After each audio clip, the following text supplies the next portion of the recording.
La Cafetera es un programa de radio que se financia gracias a las aportaciones de los oyentes. Si te gusta el periodismo que defiende y sientes que te acompaña, hazte mecenas y ayúdanos. Infórmate en radiocable.com/mecenas. Buenos días, Resistencia. Soy Yolanda, una expatriada viviendo en la húmeda Inglaterra, como tantas de nosotras. Empecé a escucharos en un momento de mi vida que estaba en crisis, porque mudarme también significó perder parte de mis raíces y no estar en un lugar que me ayudase a conectar con mis valores y mi gente. Cada día os escucho en diferido mientras hago los quehaceres, haciéndome sentir que no estoy sola. Me he hecho mecenas a La Cafetera porque quiero que este espacio tenga los medios para seguir adelante. Un abrazo muy fuerte a todas.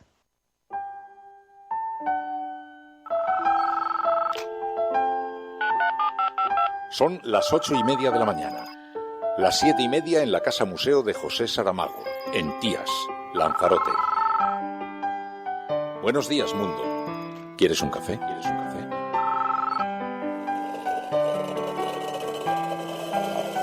En el programa La Cafetera de Radio Cable. En una entrevista en Radio Cable. Durante 20 minutos en Radio Cable y dice todo lo que van a escuchar. Mañana en La Cafetera de Radio Cable. Radio Cable, que ha conseguido una auténtica primicia, ha entrevistado esta mañana y ha conseguido situar esa entrevista y lo que le ha dicho en los titulares de todos los digitales. La Cafetera. Dirige Fernando Berlín. Con María Navarro.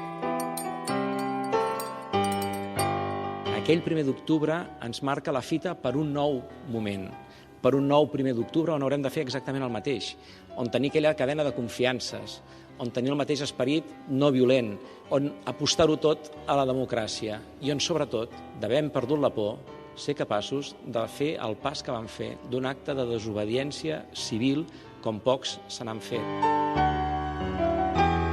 El señor Puigdemont tiene una responsabilidad directa en todo lo que sucedió aquel día. Él es el causante de esa situación, es el que fractura la sociedad, él es el que lleva a cabo una serie de medidas para que las empresas se retiren de Cataluña, centenares de empresas, y él es el que gestó todo ese movimiento fuera de la ley, llevando a Cataluña al precipicio, fracturando, insisto, a la sociedad, y él es el que tiene que pedir disculpas. El gobierno no podía tolerar que un referéndum ilegal se pudiera celebrar. Y desde luego que hay imágenes que a nadie le gusta, pero desde luego lo que no estoy dispuesto es a admitir que los responsables fueron las fuerzas y cuerpos de seguridad del Estado. El gobierno quiere hacerle una pregunta a las autoridades catalanas, al gobierno de Cataluña, y es si quieren hablar de autogobierno o no, si quieren dialogar de autogobierno o no, si quieren dialogar como nosotros siempre, como este gobierno le dice, dentro de la ley o no. Si quieren seguir avanzando en la resolución del conflicto catalán o no. Esta es la cuestión y esta es la cuestión que permanece. Y a esto ha sido muy claro el presidente de gobierno cuando ha afirmado que si se persiste en la persecución del conflicto, habrá elecciones. Fijaos si hemos llegado lejos, que estamos en un país donde hemos sufrido 2 golpes de Estado en estos últimos años. En el 81 Tejero y en el 2017 Puigdemont. 2 golpes de Estado, uno contra la democracia, el otro también contra la democracia. Unos que no creían en la España democrática y otros que quieren liquidar la España democrática. Así que en este momento, más que nunca, hay que reforzar los mecanismos que nos unen, los mecanismos de igualdad. Y si algunos partidos, los viejos partidos, no quieren hablar de esto, hablaremos nosotros. Nuestra estrategia es impulsar esta Europa plural, ganar participación y ganar representación. Este es nuestro marco de futuro. Euskadi, nación en Europa. El reto es renovar nuestro estatus de autogobierno, crecer como pueblo en el mundo, pero primero lo primero, conseguir que se cumpla el Estatuto de Gernika en su integridad. Es la asignatura pendiente del gobierno español, una deuda que exigimos se cumpla. Hay quien dice también que la transversalidad ha tomado a Podemos y que están más en la línea de Errejón que nunca, sin Errejón en la dirección, que es un poco las tesis que él mantenía en una época determinada por la cercanía con el PSOE. Diría que todo lo contrario. El debate que tuvimos fue apoyar un gobierno de Rivera presidido por Sánchez. Eso nos rompió y creó una fractura interna muy fuerte que resolvieron los inscritos diciendo un pacto de Ciudadanos con el Partido Socialista no. Y los que defendíamos que había que plantear un acuerdo diferente y decir que no a Rivera gobernando a través de Sánchez, pues obtuvimos la victoria en Vistalegre y precisamente por mantener esa coherencia, que no fue nada sencilla, que a nosotros se nos atacó por tierra, mar y aire, ahora hemos conseguido que esa moción de censura que nosotros planteamos un año antes se convirtiera en realidad un año después. Es absolutamente impresentable que el presidente del gobierno se vaya 10 días a Norteamérica con la que está cayendo. No recuerdo un viaje internacional más largo, pero sobre todo no lo recuerdo tan largo, con tan poco tiempo después de haber llegado al gobierno y con una situación de un país desbocado, con una política desembridada.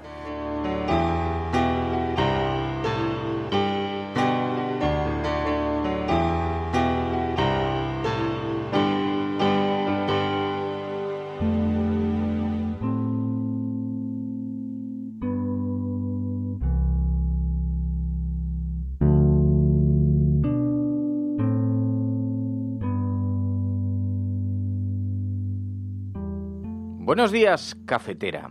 Hoy es día 1 de octubre, el día de la gesta para algunos o el de la traición para los otros. Y por tierra, mar y aire vamos a estar escuchando hablar del año pasado, del referéndum en Cataluña, ese que nos iba a celebrar y que luego sí que se celebró. Ese del que el gobierno dijo que, bueno, vale, se celebró, pero no era más que un acto folclórico. Y aún así metió en la cárcel a sus promotores y persigue por el mundo al resto. Y ese al que, aún sabiendo que era un supuesto acto folclórico, se envió a la policía a actuar con dureza. También ese que se ha convertido en una excusa para mantener la tensión entre las banderas. Y se pregunta hoy Xavier Vidal Folk en El País si no hay otro remedio que discutir si fue heroicidad o fue una estafa. Dice que probablemente fue ambas cosas, una heroicidad de los ciudadanos catalanes que, sabiendo lo que se cocía, se arriesgaron a defender sus convicciones participando, pero también una estafa de los dirigentes del Procés que los usaron en el farol al que jugaban a sabiendas. Un planteamiento parecido al que ha defendido en las últimas horas también el filósofo independentista Bernat de Deu. Y a los que yo añadiría que en todo caso el farol también contribuyó a destapar la extrema derecha que nos rodea. Pero mientras unos y otros se ponen de acuerdo sobre quiénes son los nuestros, nosotros hemos concluido que los ciudadanos estamos solos. Estamos solos porque nos ha faltado una tercera vía. Estamos solos porque no nos gustan las banderas en los balcones. Estamos solos porque somos internacionalistas, ni españolistas ni independentistas. Estamos solos porque idolatramos la concordia frente al enfrentamiento. Estamos solos porque creemos que la violencia es un camino siempre equivocado y también porque detestamos el supremacismo, se envuelva en la bandera en la que se envuelva. Pero sobre todo estamos solos porque habíamos decidido respetar las convicciones de los demás.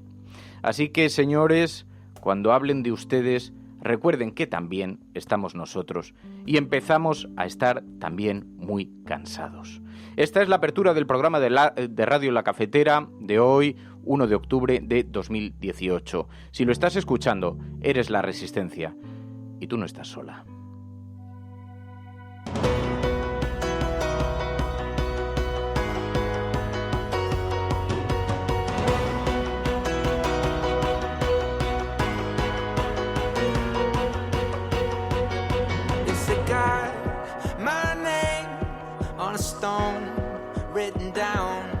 Darling, it's this same, it's where I'm living now. Yeah, we always knew that the day would come, 'cause all we had was a spark. Muy buenos días, cafetera, pero sí, ya veo en los mensajes que dicen, no, pero no estamos solas, porque estamos aquí. En efecto, estamos todas de la mano. Muy buenos días, un saludo muy especial a quienes se van incorporando a esta hora. Dice, no estamos solos, tenemos la cafetera. Dice, nos quieren en soledad, pero nos tendrán en común. Dice, estamos muy cherry, dicen por aquí. Buscadora de estrellas, Ángel, Escolástica, Willwise, Lara Ismod, Wikis, Percebeiro, Gude, muy buenos días, Jode López, Sonja, Marcados, SCT, Manuel, Fran, un montón de gente que se está incorporando, Ricardo Ortiz, es que van a toda velocidad los mensajes. José Manuel Cuñat, buenos días, Fran Moreno, Olga Perdis, Villasur, un montón de gente que se incorpora a esta hora y que forman parte también de nuestro Focus Group, nuestro CIS particular, con el que tomamos la temperatura a la ciudadanía y al descontento ciudadano, y eso es lo que nos permite decir, sí, no estamos solas, pero también estamos un poco cansadas. Además, hoy sabíamos que iba a ser un día extraordinariamente intenso, habida cuenta de que hoy se conmemora el 1 de octubre en Cataluña, con estas movilizaciones reivindicativas también, exigiendo la salida de la cárcel de las personas que están en prisión, pero no solamente eso, también reivindicando el derecho a decidir, lo cual crea un mare magnum de una mezcla de cuestiones, algunas de ellas incluso antagónicas, que son bien complejas de manejar. Bueno, sobre eso vamos a hablar hoy en el programa, pero lo vamos a hacer con vuestra ayuda. 627-002-002 es el WhatsApp del programa, y también tenemos un hashtag, almohadilla la cafetera extrema opción, sin la E. Almohadilla la cafetera extrema opción. Almohadilla la cafetera extrema opción. Y hoy el programa es... Este programa lo estáis escuchando gracias a Yolanda, que se ha convertido en nuestra mecenas desde Inglaterra. Gracias a Yolanda y al resto de mecenas que hacéis posible que este proyecto siga adelante. Y este pequeño reducto de concordia, este pequeño reducto donde nos juntamos las proscritas allí en el claro de Sherwood, desde donde salen en sus profundidades tantas y tantas personas que nos ayudan cada mañana a recordarnos eso, que no es tan difícil tender la mano a los demás. Muy buenos días, cafetera. Buenos días, María Navarro. Buenos días, María.es. Muy buenos días. ¿Qué tal estás? ¿Qué tal el fin de semana? Bien, entretenido. ¿Has estado de conciertos? Sí. De una banda valenciana, de un grupo... Una banda valenciana, un grupo valenciano, un grupo de música valenciano. Gente valenciana. Gente de Valencia. Que los valencianos hacen cosas. Sí. La gente de Valencia. Sí. Yo tengo una novia valenciana ¿sí? una vez. Sí, creo que nos escucha, de hecho. Sí. Hablamos, sí. Pues el concierto dio hasta para hablar de Tony Cantó, o sea, que imagínate. ¿Sí? Sí. ¿Tony Cantó? Luego te lo cuento. Claro, que Tony Cantó, sí, claro. Es que Valencia tiene también las fallas. Sí. Y bueno, y entonces, ¿qué tal estás? ¿Qué tal el fin de semana? Bien, muy bien. Sí. ¿Tú? Bien también. ¿Sí? Bien también, sí. ¿Seguro? Sí, ayer vi un documental muy interesante. A ver si mañana hablamos con Juan López Duralde sobre ello.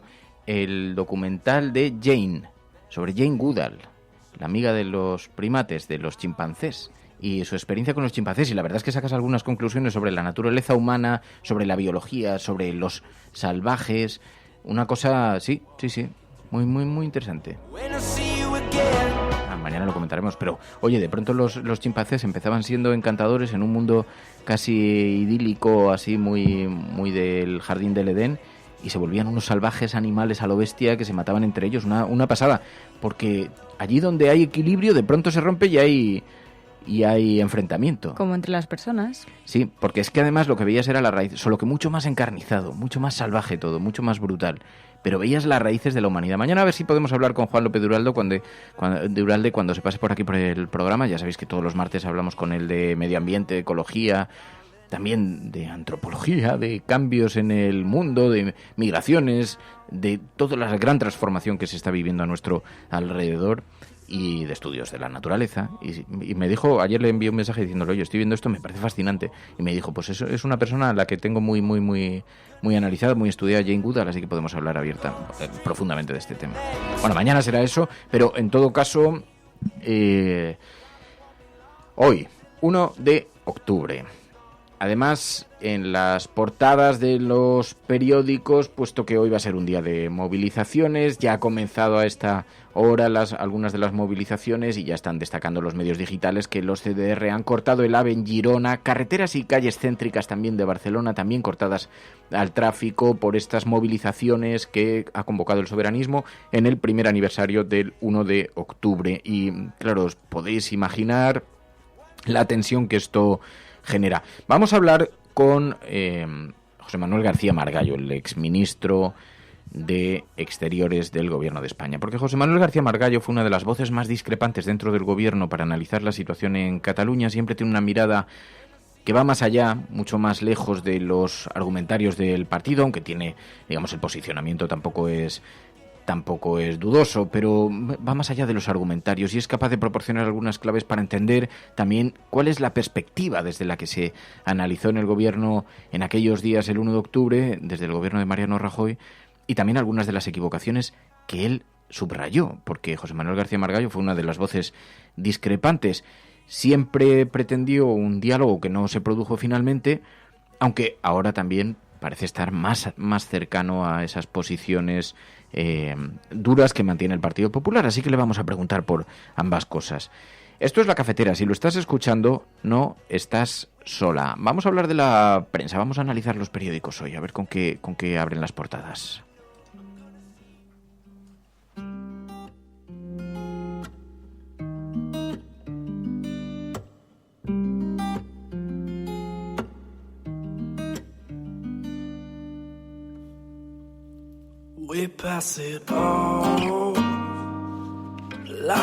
Luego las portadas llevan un asunto, porque ocurrió una cosa este fin de semana en Cataluña, en Barcelona. Sabéis que se producían 2 manifestaciones y en una de ellas los Mossos cargaron con bastante dureza contra algunas personas de los CDR que se estaban manifestando, algunos grupos independentistas que se estaban manifestando para tratar de evitar la otra manifestación que había convocada de policías y algunas personas, bueno, próximas a lo que allí se llama el unionismo, el españolismo. Y hubo un enfrentamiento entre los Mossos de Escuadra, unas cargas policiales muy duras contra algunos independentistas que se estaban manifestando. Y esto, dice el periódico El País, que ha provocado una fractura con la CUP y que esto ha agravado la debilidad de Torra. La carga de los Mossos provoca el mayor enfrentamiento del Govern con sus socios parlamentarios. La tensión entre la CUP y el Govern por los incidentes del sábado en Barcelona debilita la coalición entre Junts per Catalunya y Esquerra Republicana, que sostiene al presidente de la Generalitat, Quim Torra, dice el periódico El País. Tras las cargas de los Mossos contra los independentistas radicales que se enfrentaron en una manifestación en apoyo de la policía, la CUP pidió ayer la dimisión del conseller de Interior, Miquel Puig, por proteger una movilización fascista. Los comités de defensa de la República, CDR, fueron más allá al pedir la dimisión del propio Torra, al que acusaron de traidor. El consejero defendió su actuación y cargó contra la minoría violenta que provoca altercados y no forma parte del proceso, dijo. 2 días antes los Mossos habían expulsado a grupos de secesionistas acampados en la plaza de Sant Jaume. Esto dice el periódico El País, y que establece una relación entre ambos sucesos que habría provocado la fractura con la CUP. Dice que se produce en un momento en que los partidarios en los partidos del Govern necesitan los votos de la CUP para aprobar mañana en el Parlamento el dictamen que haría efectiva la suspensión de los diputados presos o fugados, como ordena el Tribunal Supremo. Sin diálogo con la CUP, también queda en cuestión la viabilidad de los presupuestos de la Generalitat, dice el periódico El País en su portada. También el ABC lleva una perspectiva similar, parecida. Dice, Torra se rinde a los CDR mientras sigue la fuga de empresas a Madrid. Para el ABC esa fractura habría quedado sellada, curada, porque los radicales, dice el periódico ABC, piden a la Generalitat que controle a los Mossos, amenazan con más acciones a la CUP y exige la dimisión del consejero de Interior. Y, aunque el independentismo se fractura, para el ABC Torra se ha rendido a los CDR. Además, añade que 2.300 empresas se refugian en Madrid tras un año de proceso. Esto según el periódico ABC.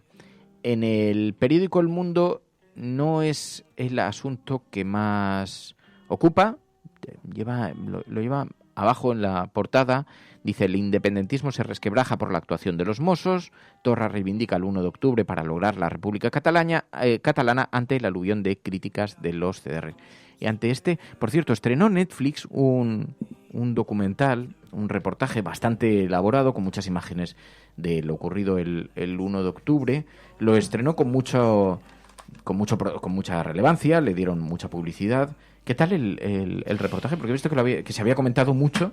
Bueno, es sobre todo, por una parte está el repaso cronológico, ¿no?, de lo que vino antes del 1 de octubre y lo que ha venido después, incluso también pues el cambio de gobierno. Y eso se va entrelazando con entrevistas a gente, digamos, de los dos lados, ¿no? Bueno, pues desde a Inés Arrimadas hasta las personas que estaban antes en el Ejecutivo independentista. Y entonces, bueno, pues haciendo un repaso, es verdad que es interesante porque hay partes en las que se graban imágenes que no vemos en televisión, ¿no? Por ejemplo, los minutos previos al debate electoral que hubo en las elecciones. Bueno, pues esos primeros contactos entre los diferentes líderes políticos, y luego también se entrelazaba con entrevistas pues con analistas como Iñaki Gabilondo, ¿no? Y hacían un repaso de lo ocurrido. Yo creo que también la sensación que te da después de ver ese documental es que como te haces la pregunta de cómo es posible que en un año hayan pasado tantas cosas y haya cambiado tanto el panorama político. ¿Quién nos iba a decir hace un año que íbamos a estar ahora mismo con un gobierno de Pedro Sánchez, por ejemplo? En ese sentido sí. Es verdad que ha cambiado mucho el contexto, pero claro, problemas todavía no resueltos, todavía por resolverse, como por ejemplo la situación de los políticos en prisión. Dice... Y luego está toda la interpretación. Hay desgaste en el independentismo, porque eso siempre se ha dicho desde Madrid, pero se ha dicho tantas veces. Se ha hablado tantas veces de la división en el independentismo, de la ruptura, de qué ocurriría si hubiera elecciones ahora. Tanto que cuando se convocaron las nuevas elecciones se dijo lo mismo. El independentismo ya no ganaría. Volvió a ganar, una vez más. Dice el periódico La Razón que pierde la mayoría un año después del 1 de octubre. A veces tengo la sensación de que vivimos en dos burbujas aisladas. Por una parte, en Cataluña solamente se percibe una realidad y por otra parte en España se nos trata de hacer ver solamente una realidad y probablemente hay muchas terceras vías, y por eso decía en el editorial, que ya lo hemos subido a Twitter, por cierto, para que nos ayudéis a retuitearlo, y decía en el editorial, claro, al final hay una tercera vía, porque ¿quiénes son los nuestros? Es que a lo mejor los nuestros son aquellos que se han desmarcado de todos. A lo mejor los nuestros son indefinidos, a lo mejor los nuestros no son visibles, a lo mejor los nuestros ni viven en Tabarnia, ni llevan banderas de España en la espalda y tampoco se sintonizan con una bandera independentista. A lo mejor los nuestros están en otro espacio, a lo mejor los nuestros están observando, mirando, decepcionados, incluso tristes o preocupados, y a lo mejor los nuestros quieren otra cosa. Bueno, pues como no sabemos quiénes son los nuestros, lo que sí nos llama la atención es observar en las portadas de los periódicos sistemáticamente cómo se trata de reproducir unas realidades que sabemos que tampoco son muy precisas. El independentismo pierde la mayoría un año después del 1 de octubre. Batacazo de Puigdemont, que perdería 9 escaños, dice el periódico La Razón. Como si se hubieran celebrado elecciones, como si Puigdemont fuera uno de los interlocutores ahora visibles.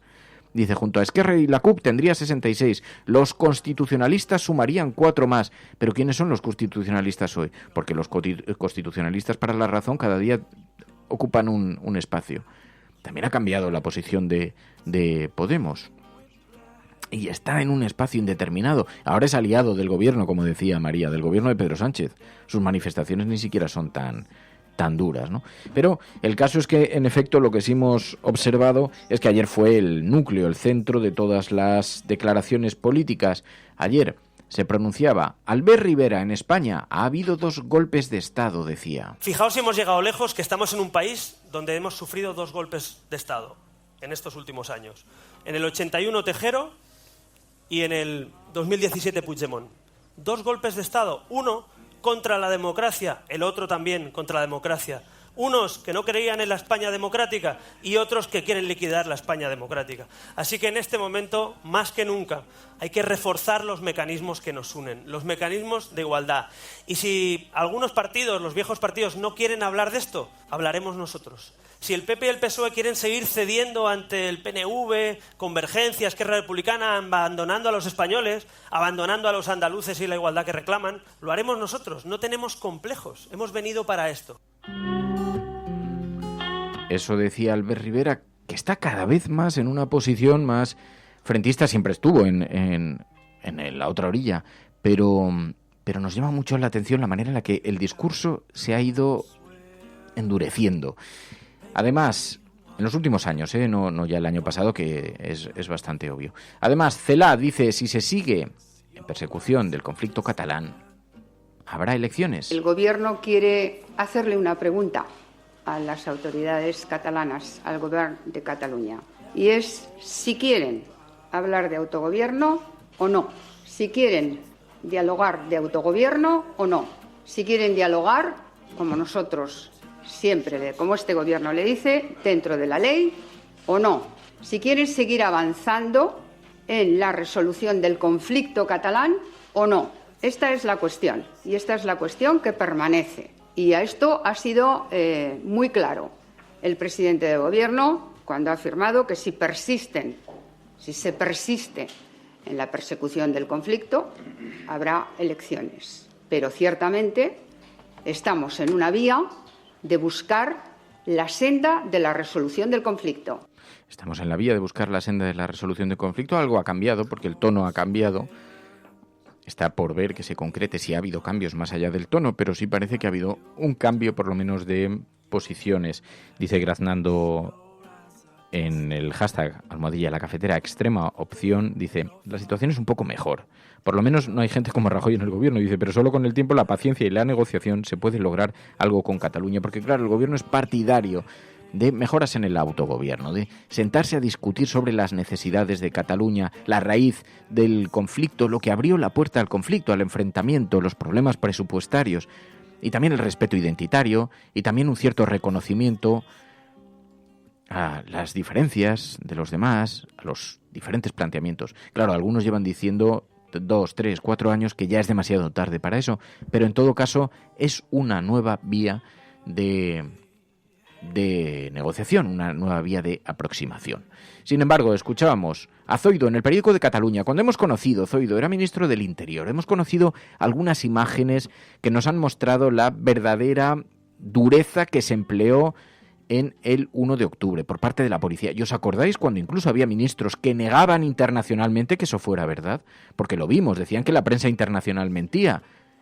Y ahora ya se reconoce la dureza, hemos visto hasta las cámaras que llevaba la policía en los cascos, se reconoce la dureza, pero se culpa a Puigdemont. Señor Puigdemont tiene una responsabilidad directa en todo lo que sucedió aquel día. Él es el causante de esa situación, es el que fractura la sociedad, él es el que lleva a cabo una serie de medidas para que las empresas se retiren de Cataluña, centenares de empresas, y él es el que gestó todo ese movimiento fuera de la ley, llevando a Cataluña al precipicio, fracturando, insisto, a la sociedad. Y él es el que tiene que pedir disculpas. El gobierno no podía tolerar que un referéndum ilegal se pudiera celebrar. Y desde luego que hay imágenes que a nadie le gusta, pero desde luego lo que no estoy dispuesto es a admitir que los responsables fueron las fuerzas y cuerpos de seguridad del Estado. Hay imágenes que a nadie le gusta, pero antes dijeron que no había imágenes porque decían que eran montajes, que no había heridos, que nunca ocurrió lo que dijo la prensa internacional que ocurrió. ¿Os acordáis que hasta Human Rights Watch tuvo que elaborar un informe denunciando algunos de los abusos que se habían producido en esa jornada? Pero dices, Puigdemont, el responsable, es quien debe disculparse porque se convocó ese referéndum ilegal, pero ¿no habíamos quedado en que no era un referéndum? ¿Que no había condiciones para un referéndum? ¿Que se trataba de algo casi folclórico? Esto es lo que nos llamaba la atención y es lo que intentábamos reseñar en el editorial cuando comenzaba el programa, porque tenemos memoria.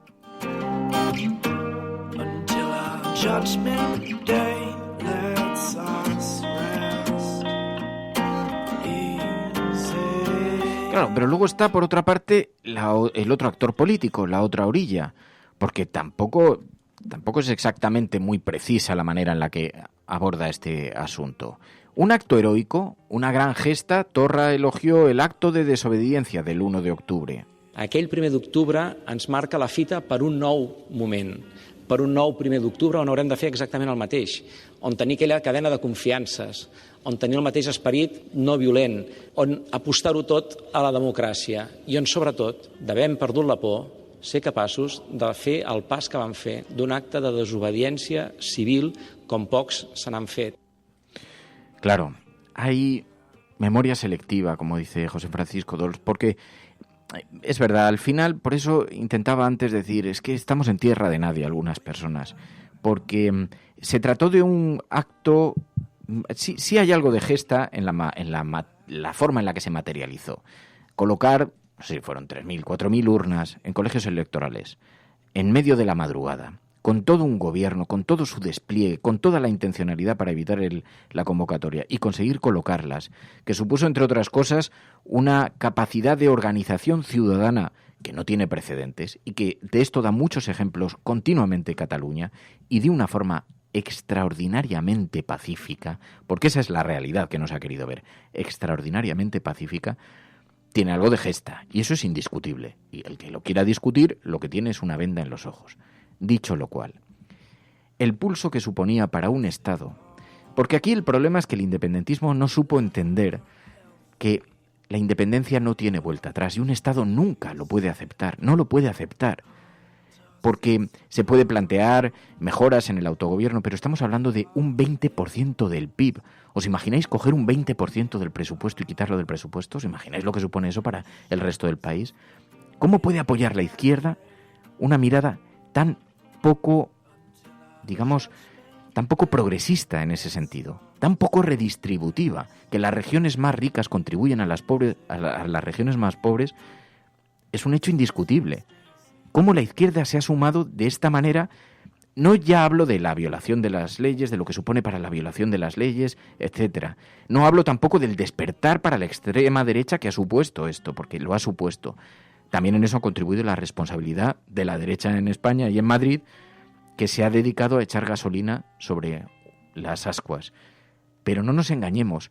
No, el problema de la independencia es que no tenía vuelta atrás. Tú en unas elecciones puedes quitar y poner a un presidente y se vuelven a repetir 4 años después. Un proceso de independencia no tiene vuelta atrás. Y no hay consenso suficiente para que se pueda materializar, porque no lo hay. No lo hay en el resto de España, que lo tiene que aceptar, y no lo hay dentro de Cataluña. Y dices, ¿cómo vamos a saber si lo hay si no convocamos un referéndum? Pero es que a lo mejor ahí entramos ya en una guerra de legitimidades. ¿Quién tiene legitimidad para tomar esa decisión? ¿El resto de España? ¿Solamente Cataluña?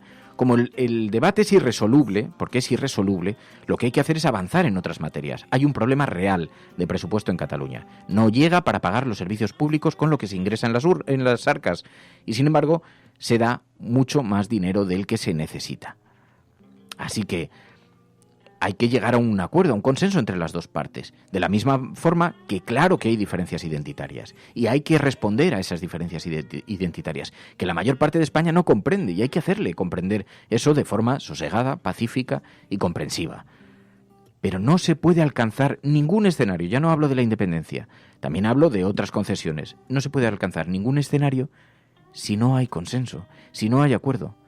Y sobre todo si no se incorpora a una buena parte del españolismo. Porque al final, lo que no se entendió dentro del independentismo es que sin una buena parte del resto de España no se va a hacer nada.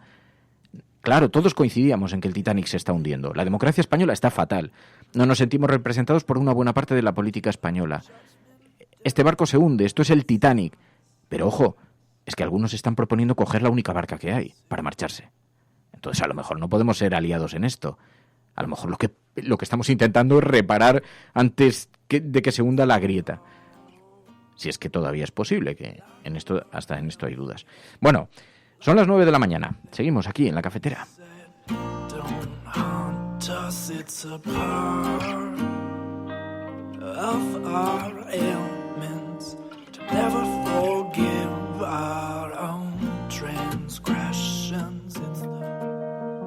Es algo que todos sabemos de algún modo, pero que puede que nadie te haya explicado nunca.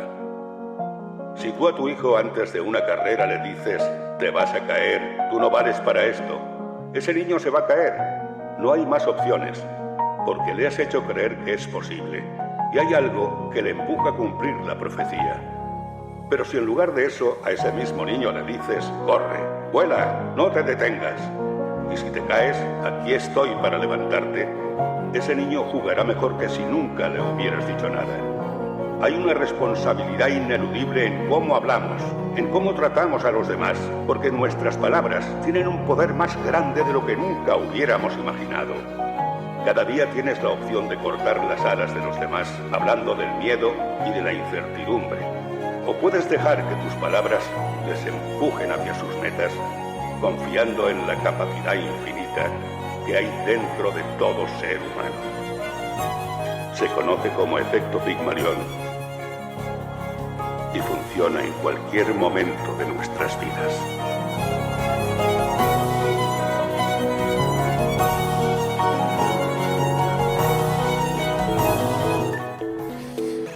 Bueno, pues lo habíamos anunciado, os lo decía, teníamos muchísimo interés en hablar hoy con José Manuel García Margallo, exministro de Asuntos Exteriores, quizá una de las personas que mejor conocía los riesgos que conllevaba el enfrentamiento con Cataluña y una de las personas que más avisaron al gobierno y que eso le reportó algunos problemas. José Manuel García Margallo, muy buenos días.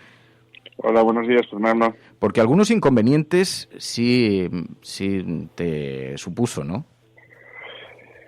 Me supuso bastante. Es decir, yo la voz de alerta, la primera vez de alerta la di en 2012, cuando el autonomismo gira, muta en independentismo, y eso se manifiesta en una diada que decía Cataluña, nuevo Estado en Europa, que es el principio de todo. Y eso había venido precedido por un acuerdo de transición nacional en que claramente se establecía una hoja de ruta que debería terminar en una consulta popular para aprobar la independencia. Eso estaba luego en el libro blanco y yo por eso me opuse rotundamente a que se permitiese la consulta del 9 de noviembre. Mi tesis es que esa consulta no se podía celebrar y que el gobierno tenía los medios para impedirlo. Sabíamos que las urnas y las papeletas se estaban haciendo en una cárcel de Lérida y hubiese bastado aplicar el 151 durante 24 horas poniendo a los mozos de escuadra a las órdenes del ministro del Interior para destruir papeletas y urnas. Con lo cual, esa primera consulta, que fue uno de los puntos álgidos del proceso, no se hubiese celebrado. Y al mismo tiempo, haber empezado un diálogo con las autoridades de la Generalitat basado en una reforma de la Constitución para actualizar la Constitución. No se trataba de más o menos autogobierno, sino de mejor autogobierno, una ley oficial de lenguas, un desarrollo de la disposición adicional tercera del Estatuto, que no había sido declarado inconstitucional, que suponía que las inversiones en infraestructuras en Cataluña durante 7 años fuesen proporcionales a lo que el Producto Interior Bruto catalán representa respecto al Producto Interior Bruto de la nación en su conjunto. Estamos hablando de 700 millones y sobre todo un cambio, una modificación del sistema de financiación autonómico que estaba desahuciado ya desde el año 2014, no se hizo. Y luego yo ya seguí insistiendo en que el tema era muy grave. Para decirlo en términos muy gráficos, yo sostuve que estábamos ante un proceso degenerativo y los procesos degenerativos requieren intervención quirúrgica. Y las intervenciones quirúrgicas, cuanto antes se hagan y cuanto más completas sean, mejor. Y eso no se hizo y llegamos donde llegamos hoy hace un año, en que no ganó nadie. No ganaron los secesionistas. Se demostró que la secesión unilateral era inviable desde el punto de vista internacional. No ha habido ningún reconocimiento por parte de ningún gobierno de los 193 estados que están en Naciones Unidas. Hay los dirigentes políticos que abogaron por la secesión están en la cárcel o fuera de España. Se suspendió el autogobierno de forma muy tímida, pero se suspendió el autogobierno por el artículo 155 y la marca España sufrió y estamos viendo las consecuencias de esta inacción o de este llegar tarde permanentemente ante un desafío que se veía venir, ¿no? Claro, usted planteaba esos dos escenarios. Por una parte, impedir la consulta, pero por otra parte también proporcionar algunas de las cuestiones que estaban, digamos, que estaban frenadas o que no se estaban desarrollando de relación con Cataluña, aumentarlas, mejorarlas y yo le pregunto. Que ahí quiero ser muy preciso. No se trataba de dar satisfacción o intentar dar satisfacción a los secesionistas, que no se contentan con nada menos de la independencia. Se trataba de modernizar, de ayornar, como dicen los italianos, el Estado español, empezando por la Constitución, pero también las administraciones, el sistema tributario, es decir, un proceso de regeneración de la nación en su conjunto, insisto, no para satisfacer a los separatistas, sino para corregir los defectos de diseño, de funcionamiento y sobrevenidos que habíamos observado desde 1977. Si alguien le hubiera hecho caso, si le hubieran hecho caso, a lo mejor no estaríamos en el escenario en el que estábamos, porque luego todo se fue degradando con muchísima velocidad, pero cuando usted planteaba eso, porque me consta a mí que incluso era una voz un poco incómoda en el Consejo de Ministros, no era de las voces, digamos, no pertenecía a la mayoría, y la prueba está en que se tomó otra dirección, ¿no?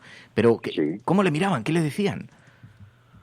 Bueno, yo creo que hubo una sensación en el sector mayoritario del gobierno, que yo llamaba el sector administrativista del gobierno, el sector que entendía que esto, en primer lugar, que no era tan grave como yo planteaba en 2012, que el soufflé iría bajando solo, que acabarían cansándose y dividiéndose y que el problema desaparecería por sí mismo. Eso no fue así. Y en segundo lugar, cuando yo planteé el 155 por primera vez, 14 de enero del 2014, por tanto 7-8 meses antes del 9 de noviembre, yo creo que había un enorme temor que ha seguido existiendo y que probablemente siga existiendo. Uno de los ministros o ministras, no diré quién, dijo, bueno, el problema del 155 es que es fácil de aplicar, pero luego nadie sabe cómo se sale de ahí. Yo planteé y digo, bueno, probablemente eso sea así, pero lo que me parece infinitamente más peligroso es dejar que los acontecimientos sigan su curso, dejando que se frague un golpe de Estado desde las instituciones, que eso es lo característico de lo que ha pasado en Cataluña. No solo es intentar cambiar por procedimientos no establecidos en la ley y la Constitución, que eso es lo que ha pasado, sino que eso se propugna desde las instituciones cuya legitimidad trae en causa de la Constitución y el Estatuto. Es decir, el precedente más inmediato es lo que pasó en el 34, cuando fue la propia Generalitat la que se da un autogolpe contra su propia legitimidad, y eso es lo que vivimos en Cataluña, y por desgracia creo que es lo que seguimos viviendo en Cataluña a la vista de las imágenes de lo que se está produciendo hoy. Un presidente de la Generalitat reivindicando un golpe de Estado ilegal y animando a la gente a seguir por la misma senda. Ese es un espectáculo absolutamente insólito. Ya sabe que en la definición de lo que ocurrió hay mucha discrepancia, si fue golpe de Estado o no, si se trató de un... Pero más allá de las definiciones, porque... Sí, pero Fernando, no lo digo yo, eso lo decía el secretario del cardenal Mazarino, es decir, intentar cambiar el orden constitucional por un procedimiento no establecido en la Constitución, eso es un golpe de Estado, es la ruptura del orden constitucional. Si se quiere cambiar el orden constitucional, la propia Constitución establece en el artículo 169 y siguientes, me parece, el procedimiento para revisar la Constitución, iniciativa del Parlamento de Cataluña, Congreso y Senado, y la voz al soberano que es el pueblo. Todo lo que sea intentar la Constitución por un medio que no sea ese es una ruptura del orden constitucional, y eso se llama un golpe de Estado. Algunos de los oyentes están planteando preguntas. Veo, por ejemplo, dice Xavi Gracia, ¿qué opina que más de un 70% de los catalanes quieran poder decidir? Vamos a ver, lo que se ha producido también es una cierta inacción por parte de los que somos constitucionalistas en construir un relato propio que hiciese frente al relato alternativo. Durante muchos años, cuando digo muchos, son muchos, o sea, en 1980 ya Jordi Pujol plantea públicamente la necesidad de abordar un proceso de construcción nacional. Proceso de construcción nacional que es un proceso de distanciamiento paulatino de lo que es España, una tergiversación de lo que es la historia de España y, por tanto, un pensamiento único a través de la educación, a través de los medios de comunicación, y nosotros tardamos muchísimo tiempo en hacer frente a ese relato. Usted ha aludido a las dificultades que yo he tenido. Yo fui partidario desde el primer momento de ir a Cataluña a plantar cara, a explicar cuáles eran las razones de España, y usted recordará que yo tuve un debate que fue muy poco celebrado por algunos de mis compañeros de gobierno con Oriol Junqueras. Sí, le quiero preguntar sobre eso, porque efectivamente he visto con perspectiva... con Mas, con Joana Ortega, etcétera, y simplemente iba a explicar algo muy sencillo. Primero, que lo que estaban contando era falso.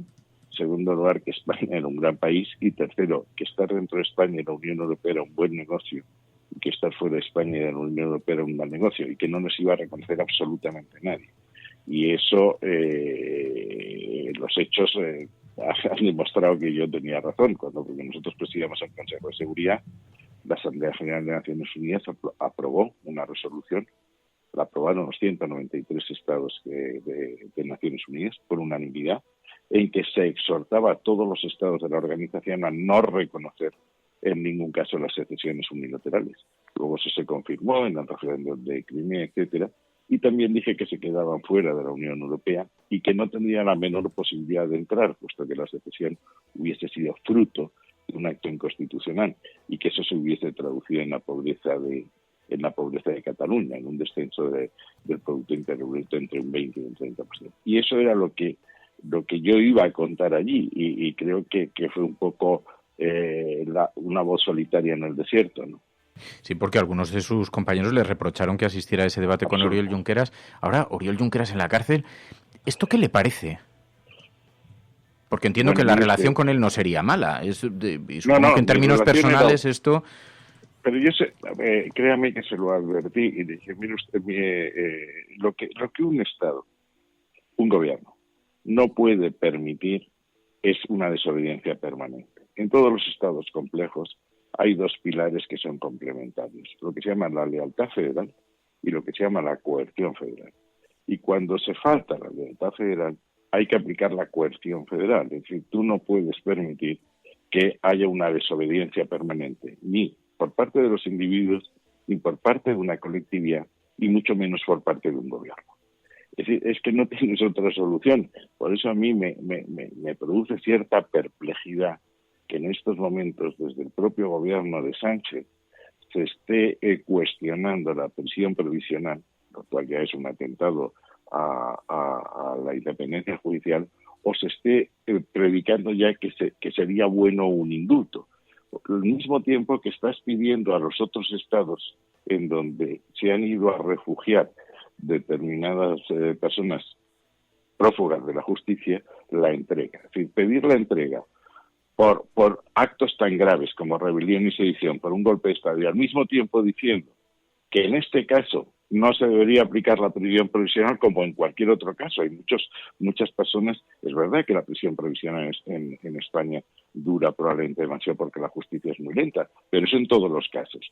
Tampoco se entiende muy bien que quienes criticaron una amnistía fiscal digan que dar un golpe de Estado es mucho menos grave y que no se entiende, insisto, que estén en prisión para evitar el riesgo de fuga o la retiración delictiva, o que estamos dispuestos a perdonarles en cuanto haya ocasión, porque claro, esto es minusvalorar o disminuir la gravedad de los delitos que se les imputa, que son los más graves que se pueden cometer. Atentar a la unidad de la nación, a la demolición de España, yo no concibo un delito más grave, ¿no? Hay un montón de preguntas que me gustaría hacerle, pero no tenemos mucho más tiempo. Y sí me gustaría preguntarle por algo, porque dentro de algunos meses se van a producir las elecciones autonómicas, municipales, sí. Y hay un debate que el otro día le escuché hablar de esto en Telecinco, un debate sobre qué alineación debe tener el Partido Popular de cara a la alcaldía de Barcelona, con la irrupción de Manuel Valls por parte de Ciudadanos, con esa especie de espacio abierto para las siglas. Y le escuché decir que el Partido Popular debería ir de la mano de Ciudadanos a la alcaldía para optar a la alcaldía de Barcelona. ¿Cree esto? Mire, leí el otro día que Madeleine Albright, que fue secretaria de Estado de Estados Unidos, que algo sabe de política, decía que estamos entrando en un escenario balcánico en Cataluña. Y hay un proverbio balcánico que dice que cuando el peligro es muy grave, conviene caminar con el diablo hasta cruzar el puente. Y desde luego Ciudadanos para nosotros no es el diablo, y espero que nosotros tampoco para ellos. Y el hecho más grave que podría suceder dentro de la legalidad, no hablo ya de hechos fuera de la legalidad, es que el secesionismo conquistase también el Ayuntamiento de Barcelona. Por tanto, evitar ese suceso, ese posible suceso, es la máxima prioridad que España tiene en estos momentos. Y en mi opinión, acudir divididos a las elecciones municipales es aumentar las posibilidades de que el secesionismo consiga ese objetivo, que sería una victoria política de primera magnitud. Yo creo, por tanto, que la candidatura de Valls, que es una candidatura transversal, sin siglas de partidos, siempre y cuando haya generosidad y reconocimiento de lo que el Partido Popular significa, es la única solución sensata en estos momentos y yo la defenderé dentro de mi partido. Acataré la decisión que se tome, como siempre he hecho, pero no callaré que, en mi opinión, el no hacer eso es poner en riesgo, cierto, la alcaldía de Barcelona, y con la alcaldía de Barcelona el proceso mismo. Sería darles alas al proceso. Y ahora lo importante ahora es que se respete el Estado de Derecho, es lo mínimo, y que se respete la unidad de España, que es el bien supremo a mantener. Y entonces todo lo demás debe subordinarse a ese objetivo. ¿Coinciden con lo que dijo Aznar, que pidió algo así como una refundación del PP para evitar ser desahuciado por Ciudadanos? Yo creo que estamos en un momento histórico muy, muy delicado, no solo en España, sino en todo el mundo.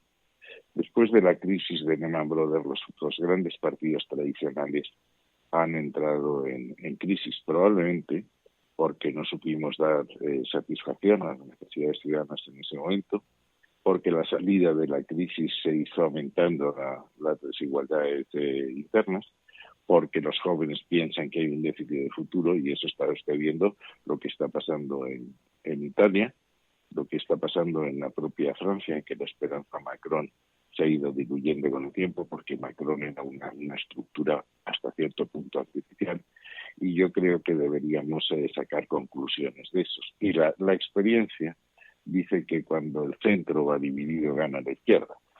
Por tanto, alguna fórmula de colaboración, de cooperación, de estrategia conjunta habría que hacerlo. Y cita usted a Aznar, mire usted, los grandes presidentes que en España han sido, todos han hecho un proceso de refundación de sus distintos espacios políticos. Lo hicimos en Unión de Centro Democrático, lo hizo Felipe González en la izquierda, en el 79 ya desaparecen los grupos socialistas que no estaban en el PSOE, especialmente el Partido Socialista Popular de Tierno Galván, y lo hizo el propio Aznar cuando refundó Alianza Popular, que se convierte en el Partido Popular con la adhesión y la suma de los liberales y los cristiano-demócratas en un gran partido de centro, y eso es lo que nos lleva a ganar las elecciones. Y si queremos ganar las elecciones, pues haríamos bien en sacar conclusiones de esas experiencias históricas. Yo no veo diferencias insuperables, insalvables, entre el Partido Popular y Ciudadanos, o Ciudadanos y el Partido Popular, y por tanto habría que buscar la fórmula de concurrir de una manera que nos garantizase el éxito electoral, visto lo que tenemos enfrente y lo que supondría una reedición de este camarote de los hermanos Marx que se ha convertido en el gobierno de la nación, ¿no? Con apoyos de partidos que no coinciden absolutamente en nada. José Manuel García Margallo, le agradezco muchísimo siempre que participe en el programa, porque es alguien que nos ayuda a comprender mucho mejor lo que ocurre dentro del Partido Popular, dentro del pensamiento democristiano, de la derecha. Yo le he dicho mi pensamiento, eso es mi opinión. Que sí, por eso me gusta, porque nunca responde a los argumentarios. Normalmente suele ser minoritario. Sí, pero bueno, ahora está en el equipo de confianza de Pablo Casado, así que sospechamos que algo de relevancia tendrá. Pues espero dejar de ser alguna vez menchevique y estar con la mayoría. Otro día le llamaré para que hablemos de política internacional, que me interesa más que la política nacional, pero en fin, como están las cosas como están y el día que soy, pues no queda más remedio, pero le llamaré para hablar de Cuba, que también estamos cambiando de visión y de estrategia. Bueno, empezamos a cambiar cuando yo estaba en el ministerio. Recuerdo que yo hice 2 visitas a Cuba y cambiamos la posición común en la Unión Europea y para abrir unas conversaciones que fructificasen un acuerdo de asociación. Eso es una senda que se inició entonces. Pues le llamaré un día para que hablemos de esto despacio, José Manuel, pero no le quiero entretener, si no me tiraba 2 horas hablando. Pero... José Manuel García Margallo, de verdad, muchísimas gracias. Muy buenos días. No, muchas gracias. Gracias.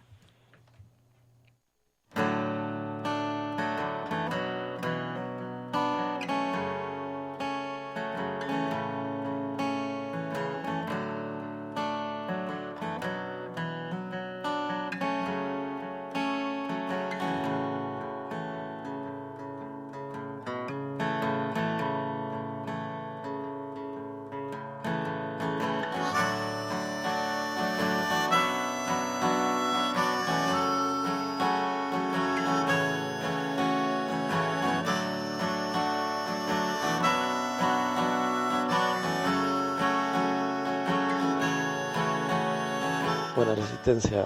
Me estoy dando cuenta que el conflicto catalán, creo que ya el punto de no retorno ya se alcanzó.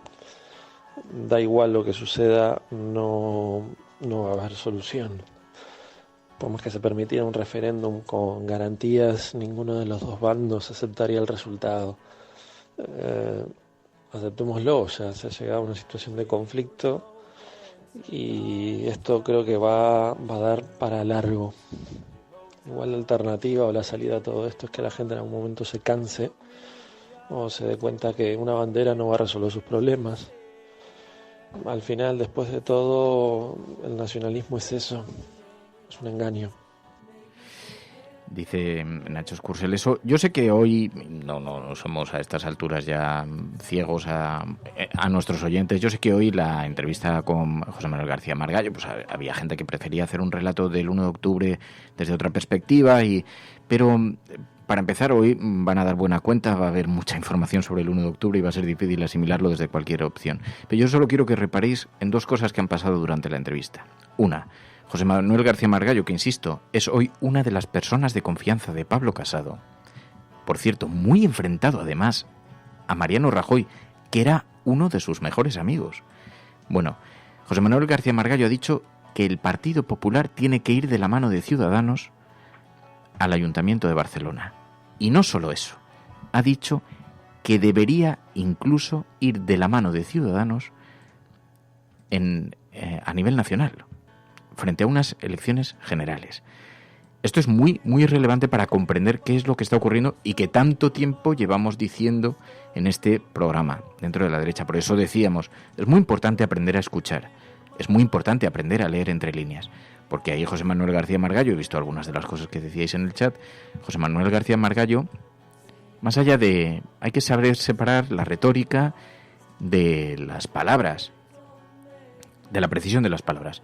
Fue la persona que acudió a debatir con Junqueras, cuando todo el gobierno decía que no había que alimentar el independentismo. Fue la persona que proponía, como él ha recordado, proponía evitar la celebración del referéndum, pero también proponía abrir un espacio de negociación, nuevos recursos económicos, respeto identitario, es decir, un montón de cosas sobre la mesa. Y luego ya todo lo demás que le dabais, pero hay que leer entre líneas, entre otras cosas porque ahora sabemos algo que hace unas horas no sabíamos. Así que ahora se comprende mejor porque Manuel Valls ha elegido una plataforma abierta en lugar de suscribir las siglas de Ciudadanos. Ahora intuimos un poquito mejor porque hay tanto malestar dentro de Ciudadanos, porque se les resta protagonismo y opciones. Así que es mejor comprender el mundo en el que vivimos escuchando incluso a quienes y con quienes discrepamos. Y luego da gusto, por lo menos, que sea alguien que tenga un mínimo pozo y que además vaya más allá de los argumentarios. Así que esto es La Cafetera y si lo estás escuchando no estás sola.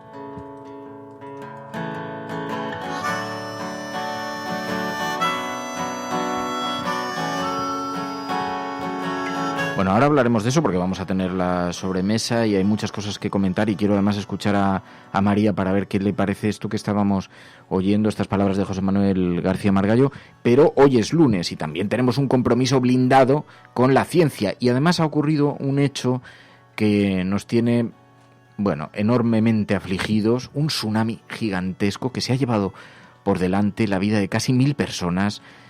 Es una cosa extraordinariamente grave. Y queríamos preguntarle a Ainhoa Goñi, dado que hoy es lunes y los lunes hablamos de ciencia, queríamos aproximarnos al fenómeno de los tsunamis desde la perspectiva científica. ¿Estás escuchando La Cafetera?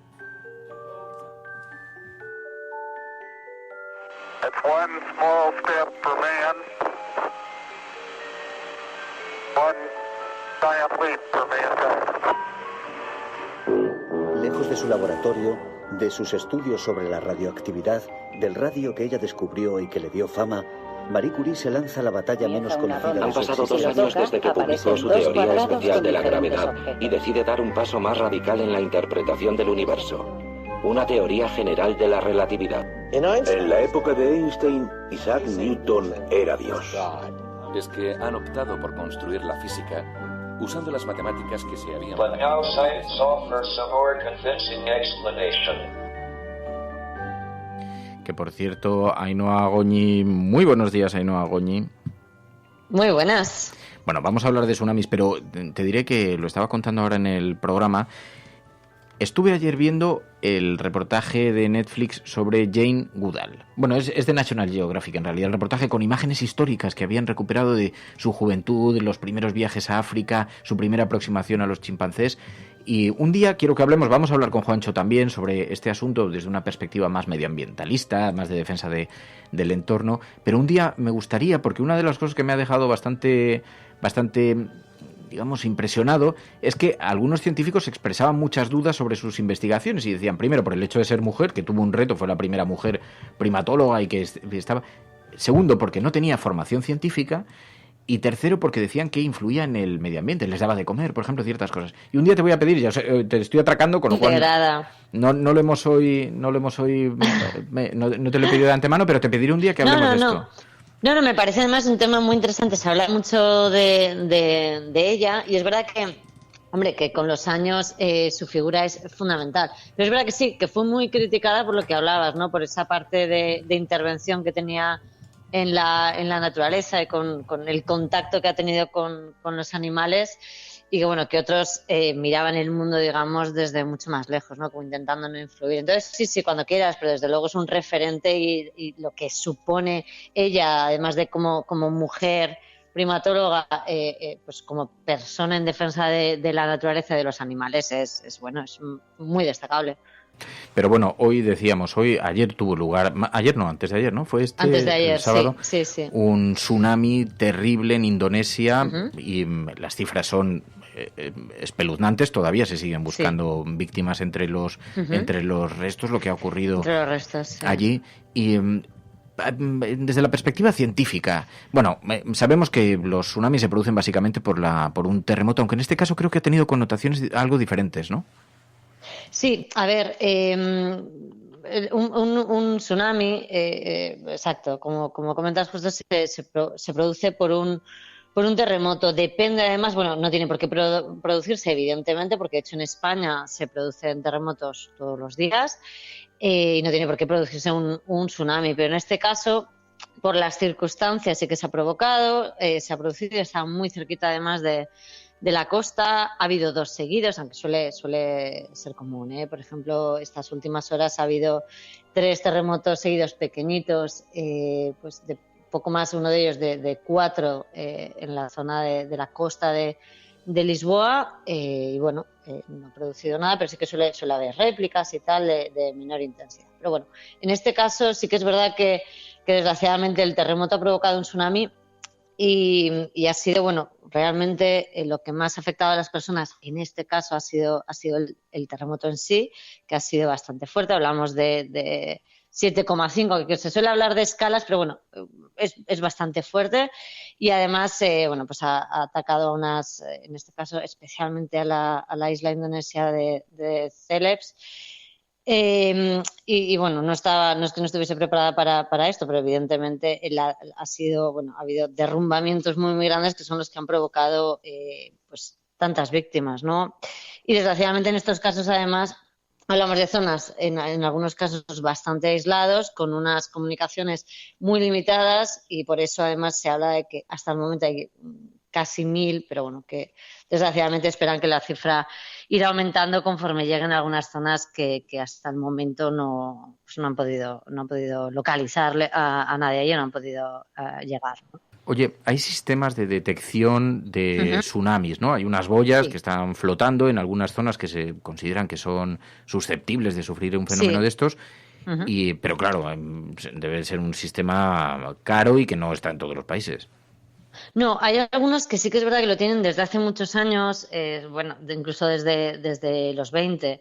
Hay muchos países que lo instalan, pero vaya, básicamente desde la década de los 60 la mayoría los tienen, pues Estados Unidos, Japón, Chile. Son zonas, además, algunos estados de Estados Unidos hay terremotos, como hablamos, bueno, casi todos los días y con más o menos intensidad. También son zonas que están muy preparados. Es como Japón, que bueno, desgraciadamente el terremoto y posterior tsunami que provocó el desastre de Fukushima en 2011 ya nos dijo que un país muchas veces no está 100% preparado para aguantar un tsunami, en este caso, con olas de más de 38 metros de altitud, y provocó, bueno, este problema que, como sabéis, de la central nuclear. Pero bueno, básicamente están todos avisados. España también tiene un sistema de detección, tiene además un control de los terremotos constante. Ya te digo que justo estos últimos días y esta mañana he estado mirando los que se han producido apenas hace unas horas ya te digo, en Lisboa, puedes ver en el mar de Alborán, zonas que son activas y se producen, pues ya te digo, en Sevilla, al ladito de Sevilla ha habido otro muy pequeñito, porque muchas veces hablamos de 1, no sé qué, la gente ni los nota, ¿no? Pero sí que hay una red de aviso. En muchos casos, además, lo que sí que desgraciadamente a veces se aprende de los errores, lo que en este caso sí que se ha aprendido de algunos muy graves, ¿no? Como el de 2004, que ya, como sabemos, bueno, es el de la famosa película, ¿no? Pues que la detección es importante, pero sobre todo el aviso a la población. Y en Asia, en concreto, sí que es verdad que tienen sistemas de alerta. Y en este último tsunami también ha habido sistema de alerta. Lo que están intentando averiguar es por qué. O sea, sí que se sabe que como es una zona donde suele haber terremotos, les suelen avisar, suelen dar alertas de tsunami. Estuvo activa durante más de media hora en muchas zonas y mucha gente no se llegó a mover porque pensaba que no iban a llegar, ¿no? A lo mejor tenían que haber alertado con más insistencia de la probabilidad, de la alta probabilidad, pero es eso, mucha gente decidió no moverse en este caso y bueno, han tenido tsunami, pero ya te digo que en este caso las olas no fueron tan altas como en otros y realmente los casos más graves han sido por derrumbamientos producidos directamente por un tsunami, o sea, por un sismo que ha sido fuerte, ¿no? Y en España, te referías a nuestro país, ¿aquí se ha vivido algún tsunami? ¿Aquí hemos visto algún tsunami parecido? Tsunamis parecidos habría que remontarnos a 1755. En este caso hemos tenido suerte porque sabes que tuvimos terremotos, eso sí, el de Lorca, que fue también en 2011, que fue fuerte. Hubo dos, de hecho uno de 4,5 y seguido al poco uno de 5,1, a muy poca profundidad, apenas 1 kilómetro, eso es muy cerquita y sí que el destrozo que se hizo fue grande y además con 9 fallecidos en este caso y 300 heridos. Pero grande, que haya provocado un tsunami, en este caso, pues eso, 1755, un terremoto de 8,5 y destruyó Lisboa y además asoló la costa de Andalucía. Pues eso, además, desgraciadamente, terremoto, tsunami y seguido un incendio que además, ya te digo, que asoló en ese caso Lisboa y en nuestra zona llegó a toda la costa y se metió hasta Huelva. Lo que sí que hay que destacar, desde luego, que España es una zona donde hay terremotos. Hombre, este es muy grave por el que hablábamos, el histórico, porque provocó un maremoto muy grande y provocó centenares de fallecidos. Pero es una zona que está controlada, como está toda la costa, toda la zona. Hay una red sísmica nacional que controla volcanes, terremotos y además desde hace unos años también los tsunamis. Está el Instituto Geográfico Nacional que recibe información constante y sí que es verdad que mirando los datos, en apenas 4 minutos estos sistemas hacen una simulación. Además están basados en estudios de la Universidad de Málaga. 4 minutos hacen una simulación de si un terremoto podría provocar, es automático, podría provocar un tsunami, dónde afectaría, qué zonas podrían llegar a tal. Y a lo mejor eso, si es de 1 metro o como ocurrió en el caso de 2004, que fue tan grave, que acabó con la vida de 275.000 personas. Sí, claro, las olas llegan a 40 metros incluso, ¿no? Bueno, esos avisos se dan. Lo que no tengo del todo claro es cómo se avisaría a la población. Yo me imagino, normalmente los casos se hacen a través de mensajes, muchos países lo hacen, aparte de alertas que son automáticas en la televisión, en las radios y tal, una alerta, pues eso, como digamos, de emergencia absoluta. igual que hoy recibimos cuando te apareces en otro país, te dicen, oye, acabas de llegar a no sé dónde, los teléfonos de la embajada o del consulado tal son estos. Me imagino que se recibiría un tipo de mensaje así para estar, ya te digo, totalmente avisados, y además con las 4 claves. Zonas elevadas, ¿sabes? Las 4 claves para protección civil que podamos tomar nosotros, ¿no? Directamente. Pues Ainhoa Goñi, con esto, bueno, estamos a la espera de conocer nuevas informaciones referidas a esto. Más de 800 muertos y sigue la búsqueda, porque el alcance ha sido mucho mayor del que se dijo en un principio, del que se creyó en un principio. Y parece que esa gran ola entró muchos kilómetros en tierra. Claro, eso, imaginaos lo que supone para todos los edificios poco resistentes, y no solamente eso, para todos los que estén bajo y además bajo la superficie, por ejemplo, sótanos, garajes, todo tipo de lugares habitados, que claro, todo eso queda inmediatamente anegado, ¿no? Sí, que a veces no lo pensamos, pero estamos hablando de que un maremoto potente, como algunos de los que se han producido, las olas pueden llegar a 900 kilómetros por hora. O sea, es una velocidad tremenda, capacidad de reacción la justa, y sobre muchísima todo velocidad, la potencia, llena de escombros. La potencia con la que llega destroza todo, ¿no? A 900 kilómetros por hora hay poco que se puede hacer. Pues Ainhoa Goñi, muchísimas gracias. A ver cuándo te pasas por aquí y desayunas con nosotros. Vale. Nos traes unos croissants, que me tiene María.es, me tiene sin croissants aquí sufriendo. También te digo que no, algo habrás hecho. Así me estoy poniendo un cuerpo de sílfide que parezco Sansón. No mientas. ¿Sabes? Se me está poniendo un cuerpo esculturista que no va nada con mi naturaleza. Hay que hablar de lo que tú consideras un cuerpo de Mira, me voy a acercar el móvil, porque a ver si luego no me va a escuchar ahí. No le hagas ni caso, porque el otro día, de hecho, traje varios croissants y no se lo quiso comer. Así que, bueno. Ay, María, yo ya sabes que te apoyo, pero bueno. Ya, yo sé que me apoyas en todo, yo también a ti. Hombre, y sobre todo te digo, perdón por haber dado la sensación de que le hacía caso a Fernando, porque no me gusta nada cuando hacéis equipito, atacan, ¿no? Cuando hacéis equipito ya no me gusta nada, o sea, respetad a Sansón un poco. Venga, que sea por generosidad. Sí, venga, guerrero. Bueno, Goñi, que te vengas a desayunar un día. día. Venga. Eso haré, un beso, chao. We will make America safe again. And yes, together we will make America great again. No puede estar de moda ser izquierdas, pues si son unos carcas. Están todo el día con la guerra del abuelo, con las fosas de no sé quién. Aprovechen estos meses de gobierno Frankenstein para que no se pueda defender la libertad y la unión. Acosen a la gente estos meses. Es usted un provocador. El discurso que ha hecho usted aquí es más propio de un fascista que de un demócrata. No, hombre, no era instructora. No, hombre, no. Es que no tienes ni idea. Pero este no es momento ni de siglas ni de partidos políticos. El enemigo es Daesh, el terrorismo yihadista. Yes, we did. El cielo no se toma por consenso. El cielo se toma por asalto. Bienvenidos a la... Más allá de la agenda setting, está la agenda de los oyentes de la cafetera. Buenos días, cafetera. Parece como broma. Que es la única salida al problema territorial. Tu colaboración es importante. Ayúdanos retuiteando la dirección de este programa. Hagamos que se nos oiga. Hagamos que se nos conozca. Radiocable.com.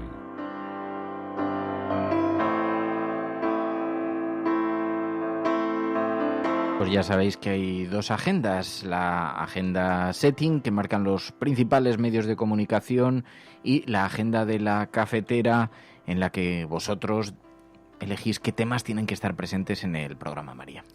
Sí, empezamos con una noticia que, bueno, pues circulaba muchísimo por Twitter, entre otros muchos lados, y precisamente en Twitter muchas me enviasteis esta información y estuvimos comentándola, y es que este fin de semana miles de mujeres brasileñas plantaron cara a la ultraderecha. Al grito de "El no", miles de mujeres se manifestaron en diferentes ciudades de Brasil contra el candidato ultraderechista y líder en intención de voto, Jair Bolsonaro. El abanderado del Partido Social Liberal está al frente de la carrera electoral con un 28% de intención de votos de cara a los comicios del 7 de octubre, pero también es el candidato con mayor rechazo entre los electores. De ahí la preocupación por el candidato ultraderechista Jair Bolsonaro. Según explicaban en varias informaciones, un 46% de los brasileños asegura que no votaría a Jair Bolsonaro en ninguna circunstancia, pero esa oposición llega al 52% entre las mujeres, que representan la mayoría del electorado en Brasil y son las más indecisas de cara a los comicios. Por eso es tan importante esta manifestación que vimos este fin de semana, porque podría dar un vuelco en intención de voto y pues que el líder ultraderechista Jair Bolsonaro pues no fuese líder en intención de voto según los sondeos y efectivamente el 7 de octubre pues no ganase las elecciones. También en España se está hablando de un encuentro, de un acto este lunes. Fialtis nos enviaba la información del país.com que titulaba España y Francia sellan el fin de ETA sin Aznar ni Rajoy. Los gobiernos de España y Francia han organizado este lunes en la Moncloa un gran acto simbólico por el fin de ETA que celebra la colaboración antiterrorista entre los dos países. Según explica en esta información, el primer ministro francés, Édouard Philippe, entregará a Pedro Sánchez sellos lacrados y documentación incautada a la banda. Allí estarán los expresidentes socialistas Felipe González y José Luis Rodríguez Zapatero, pero no José María Aznar ni Mariano Rajoy, que han decidido no acudir. Dada la solemnidad y que se trata de una conmemoración de la colaboración entre los dos gobiernos, el francés y el español, de distinto signo, que el gobierno que ha organizado este acto desde el gabinete del presidente y el Ministerio del Interior pretendía que estuvieran allí todos los expresidentes vivos. Pero, como decimos, ni Rajoy ni Aznar pretenden acudir a este acto. Y para finalizar la agenda, hablamos de las últimas informaciones de rescates durante el fin de semana, de rescates en el mar de Alborán. Rescatadas 465 personas en el mar de Alborán durante el fin de semana. Salvamento Marítimo ha rescatado, como digo, este fin de semana 465 personas que navegaban por la zona del mar de Alborán a bordo de 10 pateras y que han sido trasladadas a los puertos de Motril, en Granada y Almería. El sábado fue el día de mayor actividad migratoria, al ser rescatadas 342 en 7 pateras, según informaba Salvamento Marítimo, y de esa cifra la embarcación guardamar Galíope trasladó a 106 al puerto de Motril y a 170 al de Almería, mientras los 66 restantes fueron localizados posteriormente por la Salvamar Espica. Durante la jornada del domingo, Salvamento Marítimo rescató también en el mar del Alborán a 123 personas a bordo de 3 pateras, con lo que nos juntamos durante el fin de semana con un total de 465 personas rescatadas. Sabiduría real. Con Campechano primero. Muy buena, gente de la resistencia. Algunos se están quejando de las declaraciones de Pablo Casado referente a la Comunidad Valenciana y el impecable legado del Partido Popular, ¿sí? Pablito Casado, que siempre se acuerda de mí. Es verdad lo que él ha dicho, pero hay que comprenderlo en su inmensa sabiduría. Que consiguió el Partido Popular hacer en la Comunidad Valenciana, bueno, pues colomparla, pues hacer que evolucionara la justicia. Ahora las fuerzas del orden están mucho más preparadas. Los jueces y fiscales ya saben qué es lo que tienen que observar. ¿Con qué propósito? Hacernos evolucionar, hacernos mirar adelante. Así que el legado es impecable, sin duda. Ahí él podría haberlo hecho mejor, comprenderlo. Es alguien sabio y a veces es crítico cuando habla. Ay, Pablito Casado, que siempre te acuerdas de mí. Te mando un beso enorme. Hay que dar.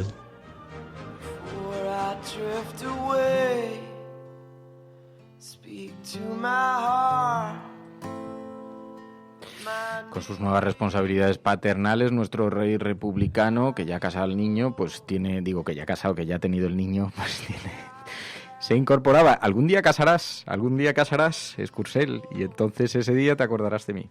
Pero me refería al otro, bueno, una pequeña mezcla de cosas. Que, bueno, pues esto es la cafetera. Ya he visto que no te he pedido tu opinión y además tenía muchísimo interés en escucharte con lo de García Margallo.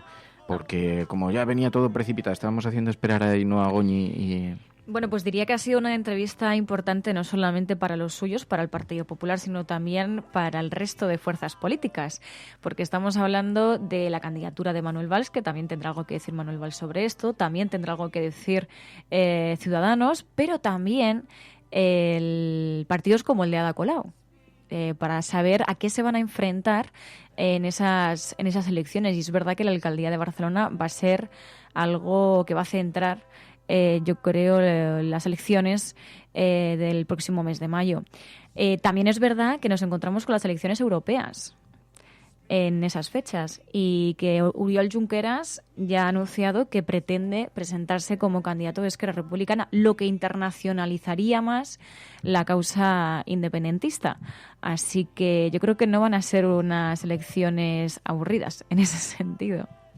Sí, no, y además a mí lo que me llama la atención, por eso decía que hay que escuchar con mucha atención y con interés todas las voces, ¿no? Incluso aunque discrepes de ellas, pero claro, ¿está avanzando José Manuel García Margallo alguna suerte de alianza entre Ciudadanos y el Partido Popular? Pues resulta llamativo que el propio Aznar haya abogado también por eso. José María Aznar, que es el que ha hecho de introductor de Albert Rivera en algunas de sus giras latinoamericanas, lo cual debería también darnos una idea de que a lo mejor el futuro que se está configurando, Pablo Casado, Albert Rivera, que los vemos y comparten, digamos, espacios políticos, nunca las agresiones son entre ellos, si os dais cuenta, siempre las agresiones son en siglas, en términos de siglas. El Partido Popular, aquel Partido Popular de Mariano Rajoy, etcétera, etcétera, ¿no? Pero siempre se producen, digamos, con unos márgenes de daño. Y luego hay una tercera vía. Albert Rivera versus Inés Arrimadas. Que de esto se habla muy poco, pero allí hay un choque de posibilidades que es tremendo. Había quien me decía, no caben en la misma habitación. Y no caben por una cuestión de determinación compartida, pero también de enfrentada, digamos, Bueno, Albert Rivera se ha convertido en un problema para Inés Arrimadas e Inés Arrimadas en un problema para Albert Rivera. Pero luego además decíais por aquí, por el chat, bueno, eso estaba cantado. Bueno, no tanto. ¿Desde cuando la derecha española se une en una candidatura única y además sin siglas? O sea, que el Partido Popular pierda sus siglas, eso es noticia. Y luego, aparte, yo creo que puede ser bastante peligrosa ese tipo de candidaturas para los partidos de las fuerzas de izquierdas, porque, sobre todo en el caso de PP y Ciudadanos, el Partido Popular es verdad que en Cataluña no tiene votos, pero se los podría prestar Ciudadanos. Y a nivel nacional, el Partido Popular sigue teniendo más fuerza que Ciudadanos. Con lo cual, uniendo fuerzas es una buena estrategia política para la derecha española para ganar unas elecciones. Porque yo creo que sí que han visto ya que la izquierda no tiene reparos en unirse o, bueno, sí, en ser apoyada por esos batasunos que llama Pablo Casado y esos independentistas que llama Pablo Casado. Y no tiene ningún tipo de reparo Pedro Sánchez pues en recibir esos apoyos y en negociar. Y de ahí yo creo también esa preocupación. De hecho, Margallo aludía al camarote de los hermanos Marx, ¿no? Yo creo que eso demuestra un poco la inquietud que hay en la derecha y la necesidad de hacer una candidatura única, incluso perdiendo sus siglas. Está por ver qué efecto tiene eso sobre la izquierda, como decías, pero también para Albert Rivera, su gran fichaje, que es Manuel Valls. Que vaya de independiente en una de estas siglas es una pérdida de soberanía muy importante para Albert Rivera, aunque estratégicamente pueda resultarle interesante de cara a las elecciones. Y luego vamos a ver... Bueno, y a nivel nacional, ¿quién va a liderar? ¿Pablo Casado o Albert Rivera? ¿Pueden hacer una fusión? No, desde luego, ahora el escenario, por eso es muy interesante. Dicho lo cual, he visto vuestras críticas y he leído vuestros mensajes y estaba leyendo el chat mientras estábamos hablando con José Manuel García Margallo. Hay dos cosas que no me gustan. Una, no me gustan las descalificaciones, lo he dicho muchas veces, no me gustan, no creo que sea positivo para este programa, no creo que contribuya a comprender mejor el mundo en el que vivimos.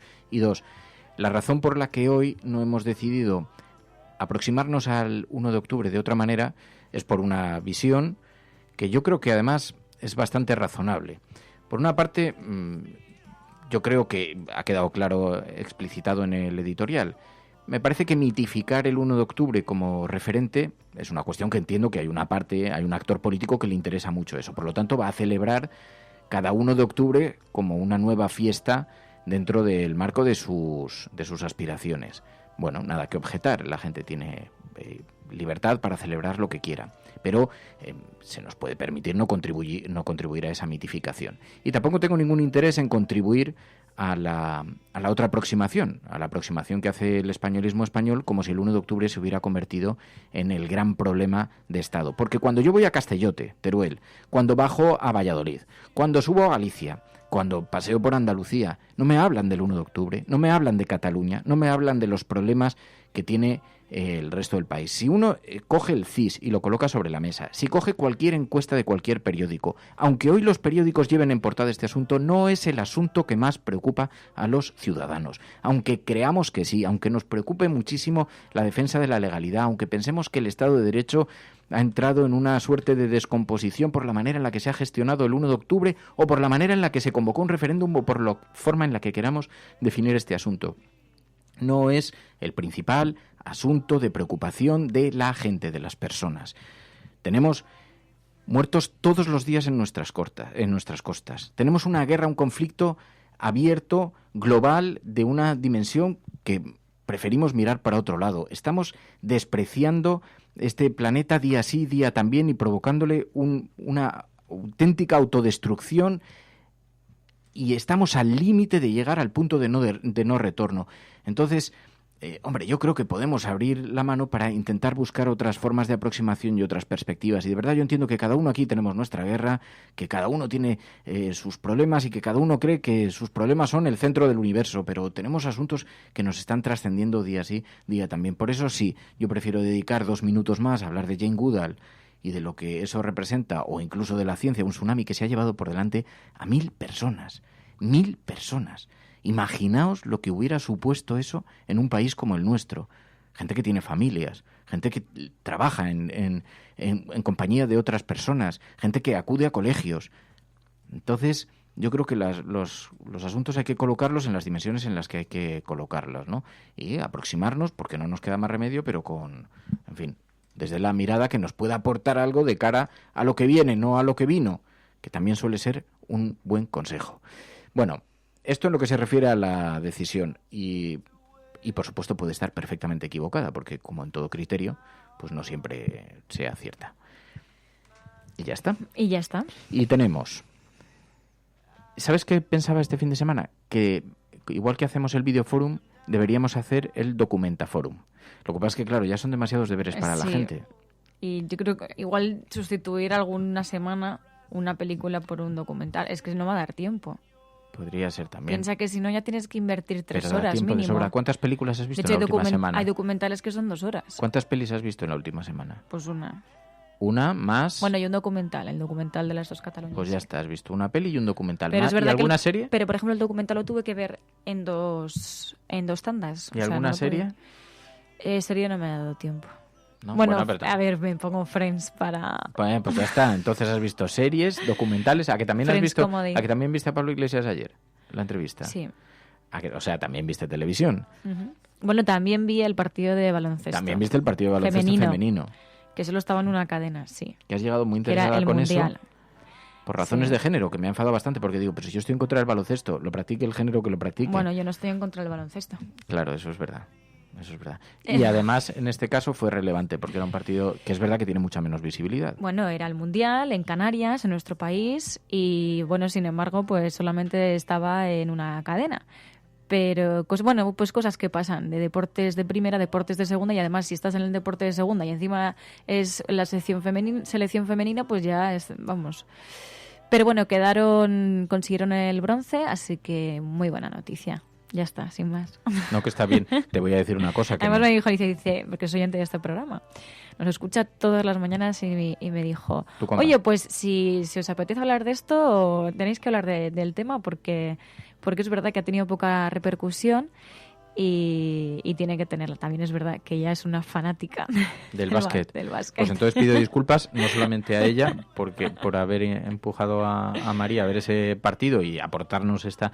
Porque además voy a decir una cosa, lo he dicho desde la irreflexión total, porque es verdad que yo he ido a 3 o 4 partidos de baloncesto y me lo he pasado como un niño. Así como he ido a alguno de fútbol y no he conseguido cogerle... Pues es un espectaculazo, tiene la verdad. Ser una pasada. Sí, es un espectaculazo.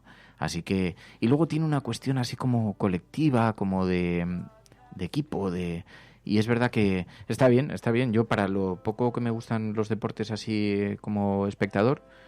No como practicante, que todo el mundo sabe que soy, que poco menos que me falta correr un triatlón. De hecho, a Alicia la conozco, desde que éramos pequeñas y claro, ella cuando quería jugar pues jugando a baloncesto y yo le decía, a ver, yo soy mucho más pequeña que tú. Yo hacía gimnasia rítmica, no tenía ni idea de cómo jugar al baloncesto y encima era malísima, pero malísima. Entonces, en realidad era como si jugase ella sola y yo simplemente iba detrás de la pelota. Claro. Mi problema de relación con los deportes es parecido a mi problema de relación con el dinero.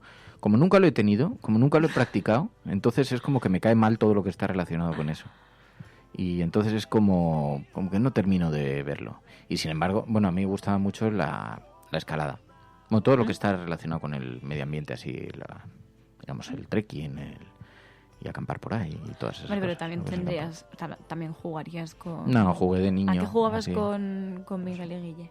Con Miguel y Guille, esto es, igual se enfadan. Con Miguel y Guille jugaba al fútbol. Miguel y Guille son mis amigos. Pensaba que ibas a decir a los médicos.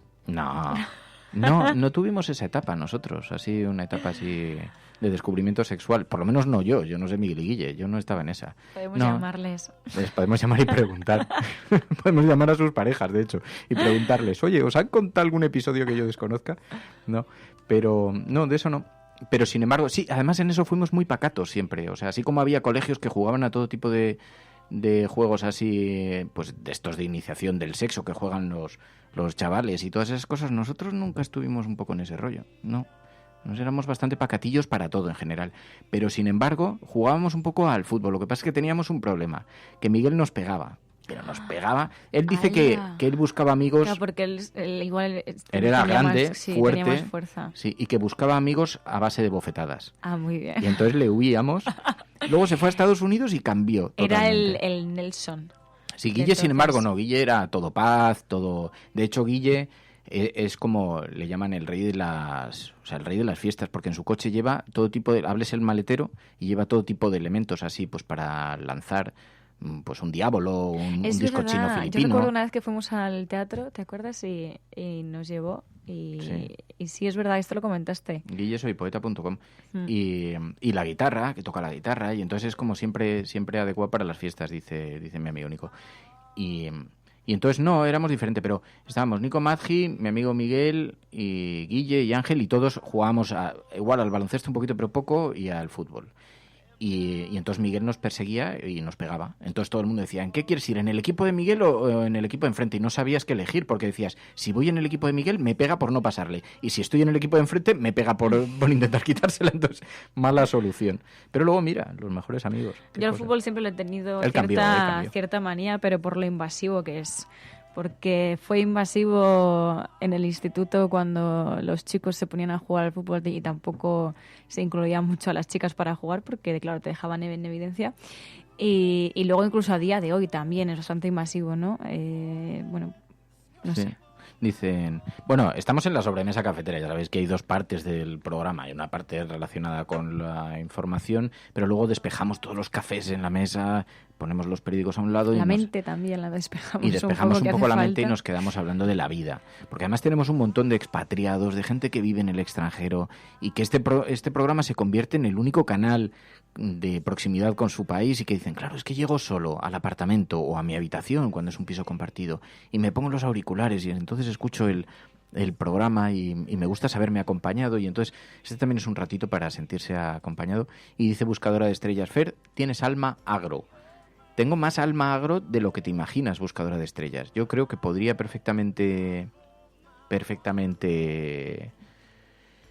vivir en el monte. Y perfectamente trabajar en la tierra. Y además no lo digo, hay gente que dice, eso lo dicen todos, pero luego al segundo día te cansarías. No, No, porque durante parte de mi infancia no? me dedico a parte de la infancia a hacer eso porque, bueno, pues no voy a contar aquí estas cosas, pero sí. Y de hecho, yo tengo en mi... Yo creo que no podría. En mi haber político, solo yo, en soledad, tuve que podar una viña entera de 1 hectárea. Que eso, mi amigo Agustín, que me dijo, esto lo hacemos en 1 minuto. Y se vino una mañana, y entonces es verdad, que podó un trozo que había que verlo. Y me dijo, hombre, si seguimos esta tarde lo hemos acabado. A mí me costó 1 semana y media hacerlo solo. 1 semana y media. Ahora, cuando terminé de podar el último trocito y miré para atrás y vi lo que había hecho, o sea, eso es lo mejor que me ha pasado en la vida. Y luego debo decir que lo que sí que sería es un fiasco de agricultor, porque veo aquí, por ejemplo, mis tomates que han crecido, tengo unas plantas de 2 metros que no dan tomates. También es la cosa de la vida.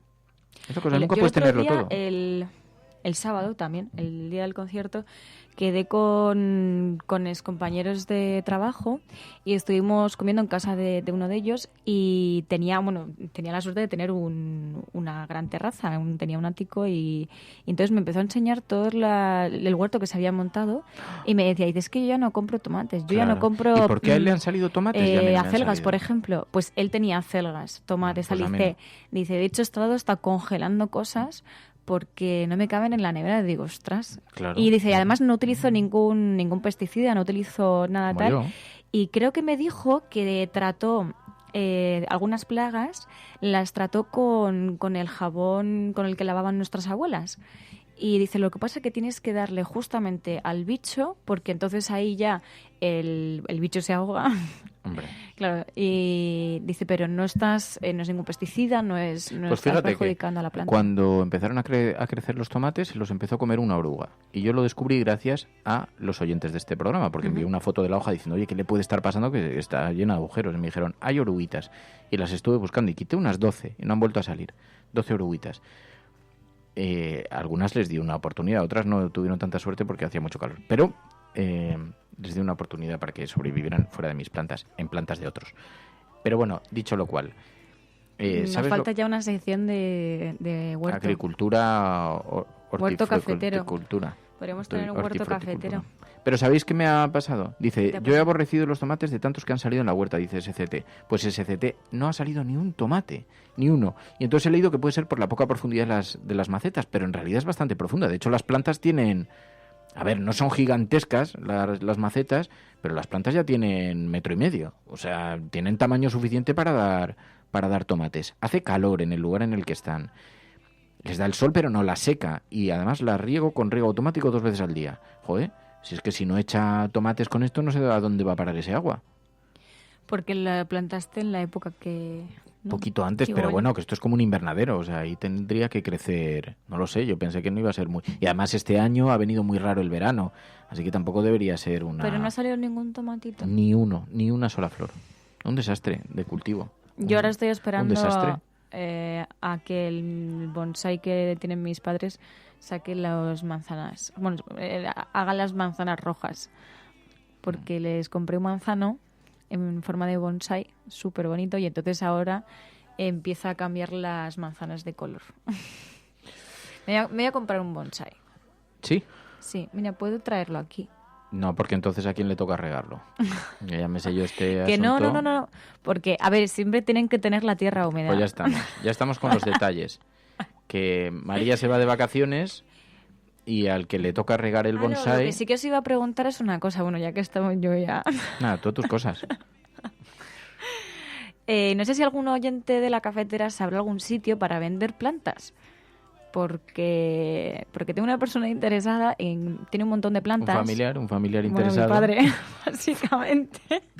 Empieza el rastrillo, la hora del rastrillo cafetero. Claro, no, porque tiene, bueno, nosotros le llamamos marquesas, entonces son plantas enormes, súper bonitas. Y dices que me da pena porque, a ver, él va haciendo injertos, entonces, bueno, va a tener también para el año que viene, pero es verdad que en invierno, pues muchas de ellas pues ya se van a morir. Y entonces decía, me da mucha pena. ¿Pero se mueren en invierno? No se mueren en invierno, pero el problema es que en invierno tendría que meterlas todas en casa porque, claro, no aguantan las heladas. Entonces no puede... El mercadillo de María. Pues sí. Pasen. No puede meterlas todas en casa, pero son muy bonitas y entonces decía, es que me da pena tal, y dice, no sé si habrá algún tipo, pues eso, de mercado o alguna, o hacerlo a través de internet. Me decía Wallapop, pero yo no sé si en Wallapop se venderán plantas. Pues seguro que se venden plantas, ¿sí? Porque en Wallapop se venden todo. Se venden todo. Yo he visto todo tipo de cosas. ¿Por qué no dices que no te cabe? Pero hombre, depende. Es muy bonita, de qué vayas a traer. Pues podemos intentar traer una si quieres, Fer. Son muy bonitas. Y además tú que tienes aquí el techo. Del mercadillo de María ha llegado... Espérate, es que estoy buscando la música adecuada. Esta no era la adecuada. Esta puede serlo. Buenos días. Muy buenos días. ¿Tú pondrías un mercadillo? Nunca lo he pensado.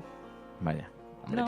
tienes que fingir. Pero así no vas a vender las plantas. Yo no tengo mucha madera de vendedora. Así no vas a vender la motocicleta. A mí si me No, pues no anda, pero igual te gusta para decorar. No. ¿Sabes cuál sería el problema? Que si me regatean, yo a la primera de cambio ya la vendo, ¿sabes? No, soy malísima para eso, no tengo picardía.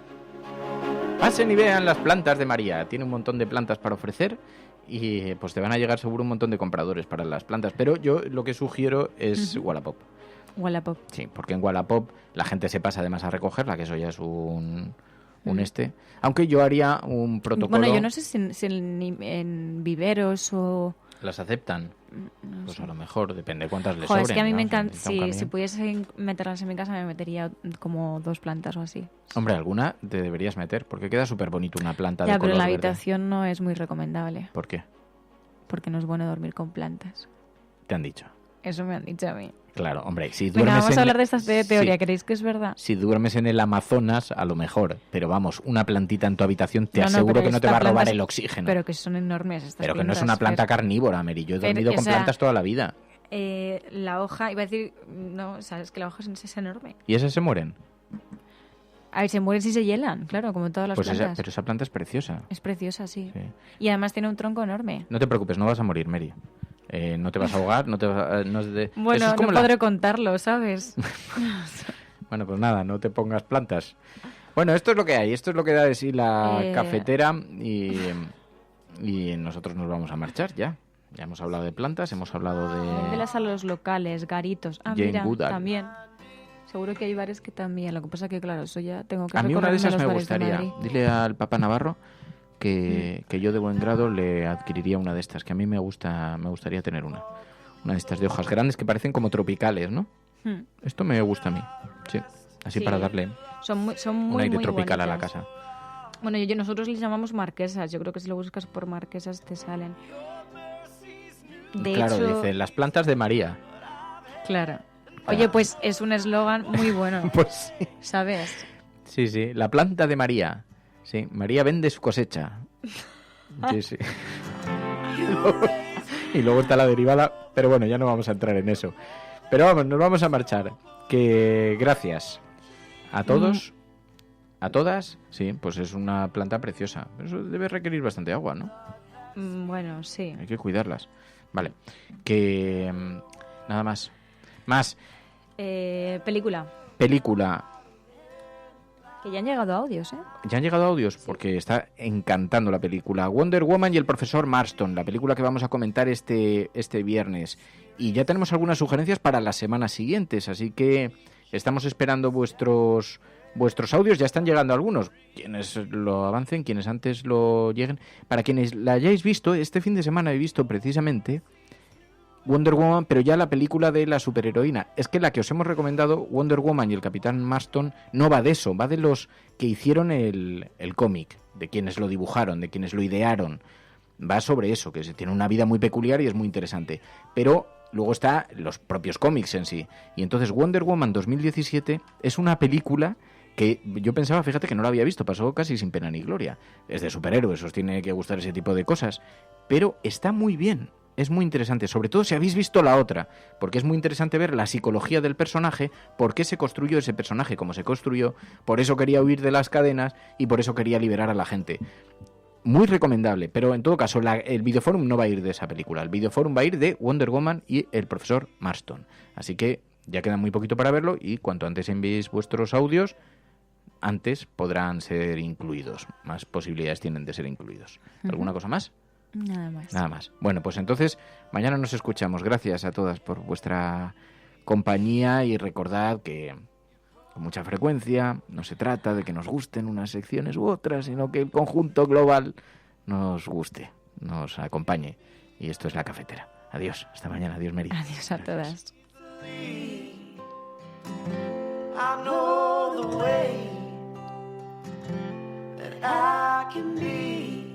La Cafetera es un programa de radio que se financia gracias a las aportaciones de los oyentes. Si te gusta el periodismo que defiende y sientes que te acompaña, hazte mecenas y ayúdanos.